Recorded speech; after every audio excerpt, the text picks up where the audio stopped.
Easy steno YouTube channel पर आप सभी का स्वागत है। डिक्टेशन 5 सेकंड बाद स्टार्ट होगी। Ready start. सभापति महोदय, किसानों की उपज की आप न अधिक कीमत दे सकते हैं, न अधिक उपजाने के लिए जो साधन देश में उपलब्ध है उनकी तरफ आपका ध्यान जा रहा है। जो कुछ आप कर रहे हैं उससे कोई अच्छा भविष्य नजर नहीं आ रहा है। मैं यही कहना चाहता हूँ कि आप देखें कि आपके कार्यक्रम में कहाँ त्रुटि है, कहाँ कमी है। आपने कर लगा रखे हैं। आपने जो कर लगाए हैं वे तो लगाए ही है। हमारे प्रदेश में तो जमीन पर 25% ज़्यादा कर भी लगा दिया गया है। इतना बोझ अगर किसान पर होगा तो उसकी कमर टूट जाएगी। वह पहले से टूटी जा रही है, लेकिन वे इन करों को देने के लिए भी तैयार हैं। यदि आप उस तरह के साधन उन किसानों के लिए तैयार करें। हमारे उत्तर प्रदेश के कुछ ज़िले हैं, पूर्वी ज़िले हैं, जहाँ पर बहुत बुरी स्थिति है।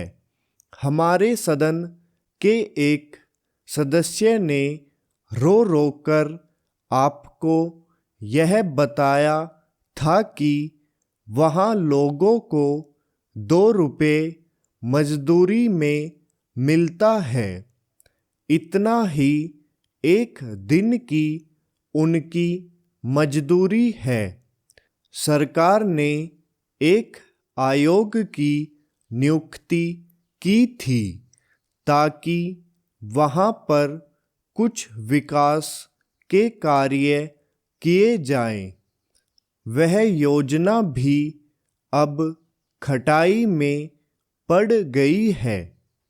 आपका ध्यान इन समस्त चीज़ों की ओर कैसे दिलाया जाए, कैसे आपका ध्यान इन सभी कठिनाइयों की ओर आकर्षित किया जाए, समझ में नहीं आता है।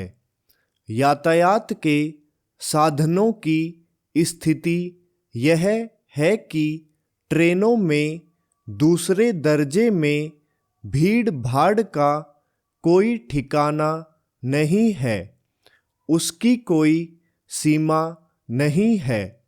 हर रोज ऐसा मालूम पड़ता है कि कोई मेला चल रहा है।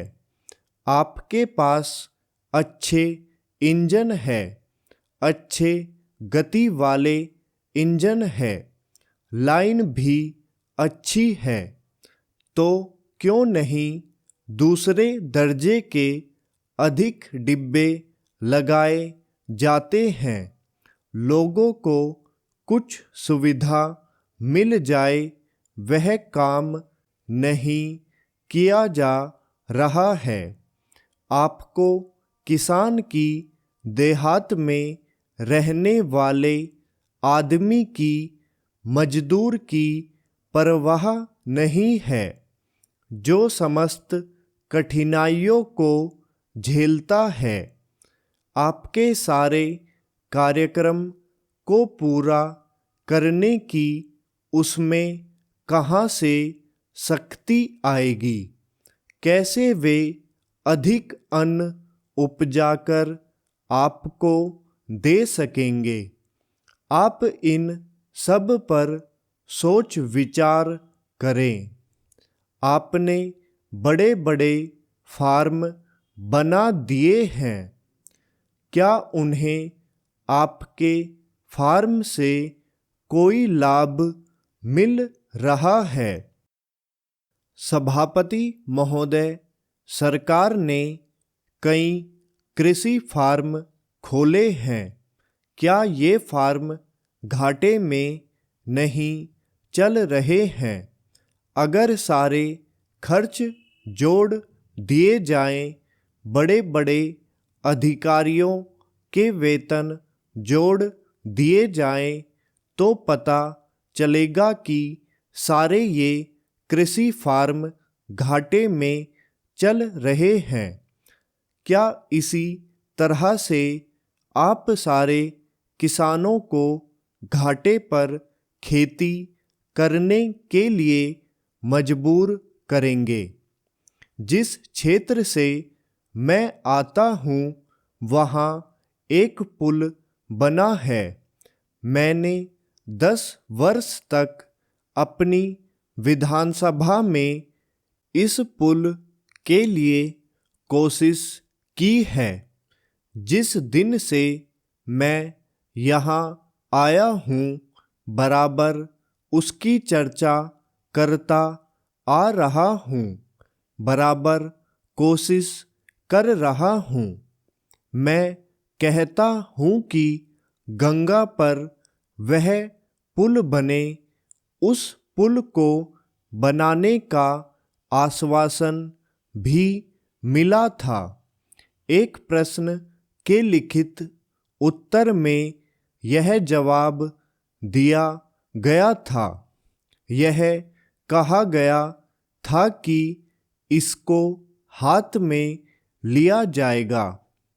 अब मालूम हुआ है कि उस योजना को उठाकर ताक पर रख दिया गया है और यह पुल नहीं बनेगा। इन लोगों ने क्या कसूर किया है, यह मैं आपसे जानना चाहता हूँ। हमारे क्षेत्र के लोगों ने पाकिस्तान की लड़ाई में सरकार को हर तरह का सहयोग दिया था, हर तरह की सहायता दी थी। हमारे यहाँ के नौजवान भी मोर्चे पर जाकर डटे। जिस समय पाकिस्तान के साथ हमारा युद्ध चल रहा था तो कहीं कोई बात नहीं थी, अन्न की कमी कहीं नहीं थी। अन्न की कमी भी हमारे विरोधी साथी पैदा करते हैं, जो यह चाहते हैं कि सरकार असफल हो जाए।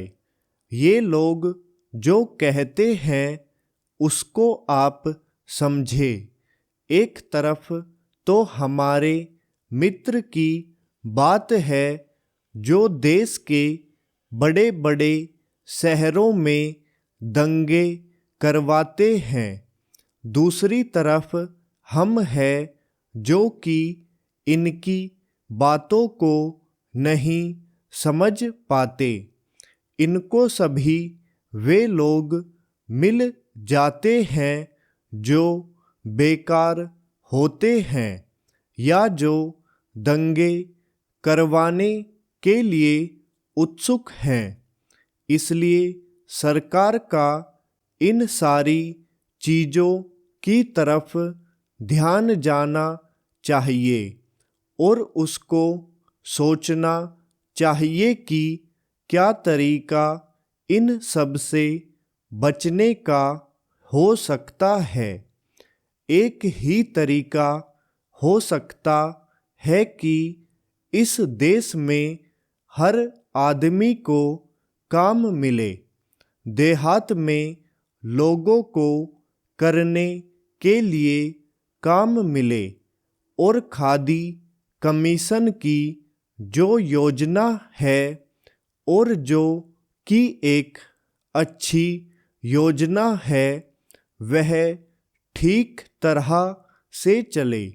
सौभाग्य से मैं आर्य समाज संगठन से संबंध रखता हूँ। स्टॉप।